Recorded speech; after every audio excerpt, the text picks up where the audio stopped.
तो ये सीटें आती किसी की भी। मैं कांग्रेस की बात नहीं कर, चंद्रबाबू नायडू ने ये तक कहा था उस वक्त कि इलेक्शन कमीशन ईवीएम में मैनिपुलेशन करके हमको हराने की कोशिश कर रही है और उसके पीछे मोदी और शाह है। ये चंद्रबाबू जी का आरोप था उस वक्त, और चंद्रबाबू जी उनके साथ है।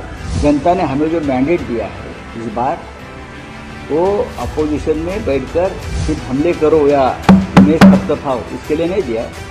हमें भी मैंडेट दिया है मोदी जी को हटाने का और सरकार बनाने का, और जब हमें लगता है कि यह अब अच्छा मौका है तो हम उस बारे में हमारा कदम आगे बढ़ाएं। मैं तो ये नहीं कहूँगा कि पिक्चर अभी बाकी है, मैं ये कहूँगा कि पिक्चर शुरू हुआ है, एंड बाकी है। देखिए ऐसी नौटंकी राजनीति में होती है। आपके साथी मोदी साहब ने बयान दिया, राउत साहब मोदी जी भी इस प्रकार की नौटंकी करते हैं, नाटक करते हैं, कभी रोते हैं, कभी हंसते हैं, कभी भागते हैं, कभी बैठते हैं। उनके चेले हैं ये सब। महाराष्ट्र ने देवेंद्र फडणवीस की लीडरशिप को नकारा है।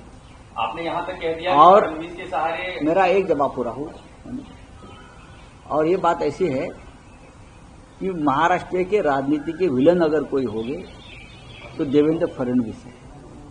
देवेंद्र फडणवीस की वजह से महाराष्ट्र में बीजेपी की दुर्गति हुई। जिस प्रकार से बदले की राजनीति, छल कपट की राजनीति, इस राज्य में महाराष्ट्र एक सभ्यता और संस्कार की राजनीति करने वाला राज्य हमेशा रहा, लेकिन उसमें जहर मिलाने का काम अगर किसी ने किया होगा वो देवेंद्र फडणवीस जी ने किया है, और उसकी कीमतें चुका रहे हैं।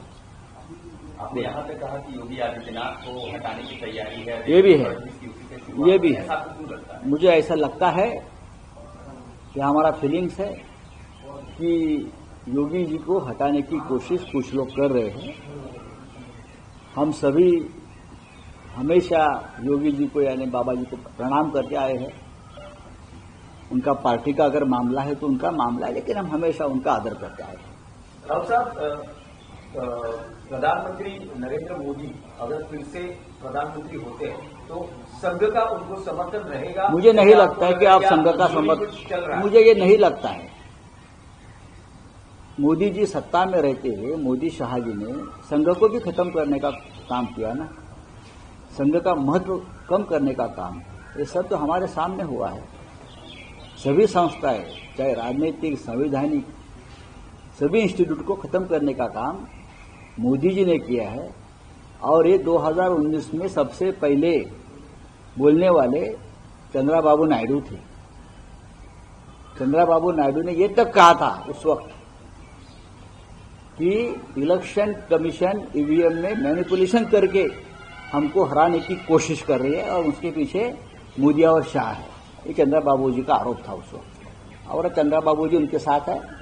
हमारी उनको शुभकामनाएं। लेकिन ऐसी भी चर्चा है कि संघ की तरफ से गडकरी हो या राजनाथ सिंह, ये विकल्प भी तैयार है। वेट एंड वॉच, मैंने कल भी कहा, देखते रहिए आगे आगे क्या होता है। आगे बहुत कुछ होने वाला है। मैं तो ये नहीं कहूंगा कि पिक्चर अभी बाकी है, मैं ये कहूंगा कि पिक्चर शुरू हुआ है, एंड बाकी है। आप लोगों ने मन बना लिया है ऑपोजिशन में ही बैठने का? नहीं, हमने मन नहीं बना लिया है। जनता ने हमें जो मैंडेट दिया है इस बार, वो अपोजिशन में बैठकर सिर्फ हमले करो या इमेज थपथपाओ इसके लिए नहीं दिया है।